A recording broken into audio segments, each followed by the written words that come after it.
Hello students, अब हम पढ़ने जा रहे हैं हमारा next topic that is dielectric constant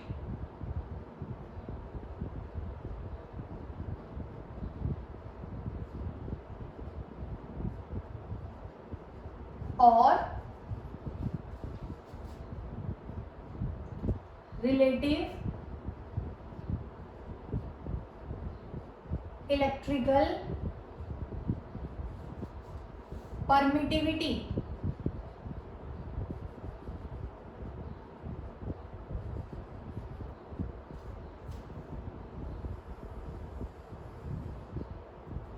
permittivity के बारे में हमने अपनी पिछली क्लास में पढ़ा था। परमिटिविटी को कैसे डिफाइन किया था? किसी भी मीडियम की एबिलिटी जो क्या करेगी, मीडियम को अलाउ करेगी कि फर्स्ट चार्ज क्या लगा रहा है, फोर्स किसी दूसरे चार्ज के ऊपर। अगर परमिटिविटी मीडियम की एब्जॉर्ब होगी, क्या होगी? परमिटिविटी अगर ज़्यादा होगी, इसका मतलब चार्ज के ज़्यादा एक्सटेंट को एब्जॉर्ब करेगा कौन? मीडियम। तो फोर्स क्या हो जाएगा? रिड्यूस। इसके लिए हमने एग्जांपल लिया था, सपोज करो दो चार्जेस हैं Q1, दूसरा चार्ज क्या है Q2। अगर हमारे पास Q1 लगा रहा है कितना? 10 यूनिट्स ऑफ फोर्स प्रोड्यूस कर रहा है Q1। अगर इसमें से 6 यूनिट्स मीडियम ने एब्जॉर्ब कर ली तो net effect of force Q2 पे कितना लगा था? 4 यूनिट्स। तो जितनी ज्यादा परमिटिविटी या एबिलिटी टू एब्जॉर्ब होगी मीडियम की, उतना ज्यादा फोर्स क्या हो जाएगा? कम। अगर परमिटिविटी कम होगी तो फोर्स क्या होगा? ज्यादा। कूलम्ब्स लॉ के अंदर हमने पढ़ा था कि force between two charges is given by F is equal to K Q1 Q2 divided by R square। यहाँ पे K क्या था हमारे पास? Electrostatic force constant. इसको अगर हमने परमिटिविटी के टर्म्स में लिखा तो क्या आया था रिलेशन हमारे पास? K is equal to किसके बराबर था? 1/4 pi epsilon Q1 Q2 divided by R square. Initially case 1 के अंदर हम एज्यूम कर रहे हैं कि दोनों चार्जेस के मीडियम जो है दोनों के बीच में वो क्या है? वैक्यूम। केस 1 के अंदर मीडियम क्या लिया है हमने? Vacuum between the two charges. Vacuum या फिर क्या ले रहे हैं? एयर। तो हमारे पास वैक्यूम और एयर की परमिटिविटी हो तो कैसे रिप्रेजेंट करते हैं? आइदर बाय ई नॉट और ई एयर। तो यह आ गई हमारे पास इक्वेशन नंबर 1।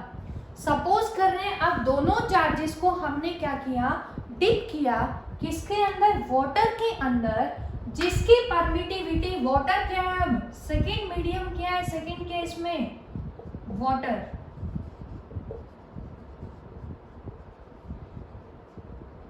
अब वाटर क्या है? मीडियम। मीडियम की परमिटिविटी को डिनोट करेंगे किससे? ई एम से। तो ई एम किसको रिप्रेजेंट कर रहा है? Permittivity of water. तो नेक्स्ट स्टेप में क्या आ जाएगा? F is equal to 1/4 pi epsilon m Q1 Q2 by R square. इसको मान लेंगे इक्वेशन नंबर 2। अब जो वाटर की परमिटिविटी है वो क्या होगी हमारे पास? E M. सपोज कर रहे हैं क्या है? 90 times of permittivity of air.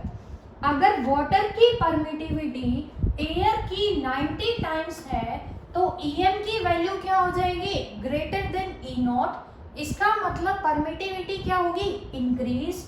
अगर वाटर की परमिटिविटी इंक्रीज होगी तो F क्या होगा हमारे पास? डिक्रीज होगा। तो F क्या है? मीडियम रखा है दोनों चार्जेस के बीच में, तो यहाँ पे भी क्या लगा देंगे हम? F। केस 1 के अंदर दोनों चार्जेस के बीच में क्या थी, वैक्यूम और एयर, तो यहाँ पे क्या लगाएंगे इक्वेशन नंबर 1 के अंदर एफ नोट। याद रखेंगे परमिटिविटी इंक्रीज होगी तो फोर्स क्या हो रहा है, डिक्रीज। अब क्या करेंगे नेक्स्ट स्टेप के अंदर, दोनों इक्वेशन को डिवाइड करेंगे, डिवाइडिंग फर्स्ट एंड सेकंड। जब दोनों इक्वेशन को डिवाइड करेंगे तो क्या आएगा हमारे पास, लेफ्ट हैंड साइड जब डिवाइड होगी F naught by F M is equal to 1 by 4 pi epsilon naught Q1 Q2 by R square divided by 1 by 4 pi m है तो मीडियम की परमिएबिलिटी कितनी ली है हमने, epsilon m Q1 Q2 by R square. दोनों को जब सॉल्व करेंगे तो हमारे पास क्या आएगा, नेक्स्ट लाइन में लिख लेंगे F naught by F M is equal to epsilon m divided by epsilon naught. ये जो रेशियो है हमारे पास किसकी, permittivity of the medium between the two charges to the permittivity of air between two charges is called relative electrical permittivity और dielectric constant. तो यहाँ पे ER किसको रिप्रेजेंट कर रहा है, रिलेटिव इलेक्ट्रिकल परमिटिविटी, या फिर इसको किससे डिनोट करेंगे, कैपिटल K से। K यहाँ पे किसको डिनोट कर रहा है, डाई इलेक्ट्रिक कांस्टेंट को। तो अब हमें रिलेशन देखो क्या मिला यहाँ पे, F naught by F M is equal to epsilon m by epsilon naught is equal to, either इसको हम क्या बोलेंगे, रिलेटिव इलेक्ट्रिकल परमिटिविटी ER, या फिर इसको क्या बोलेंगे, die electric constant K।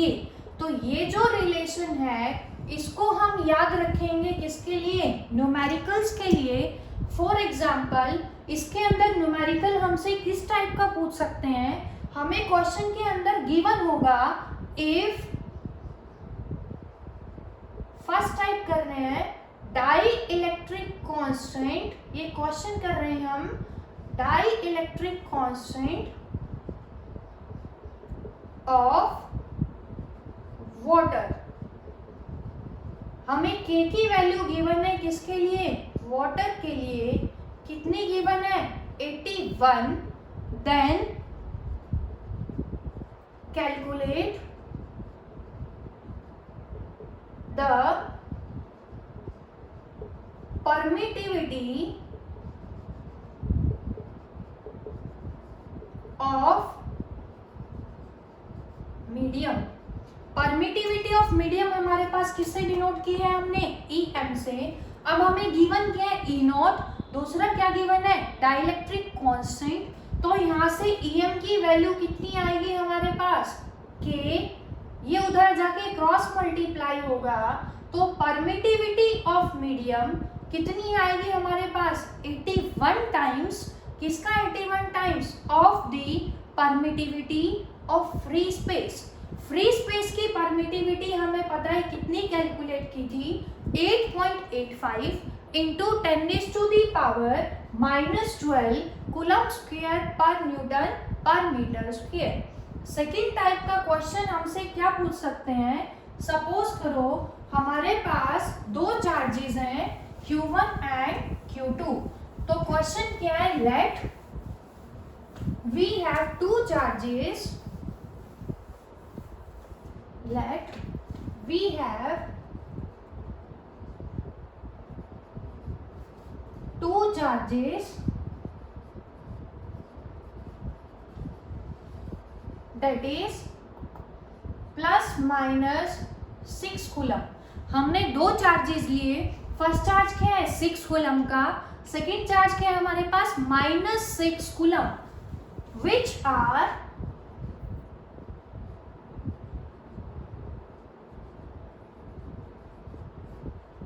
placed at a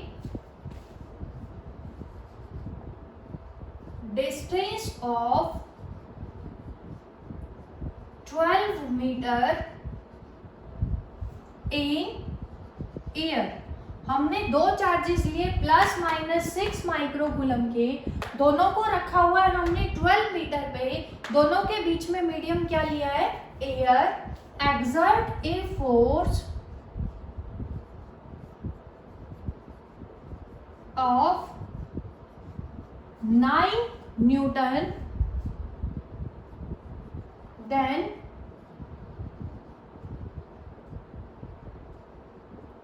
calculate.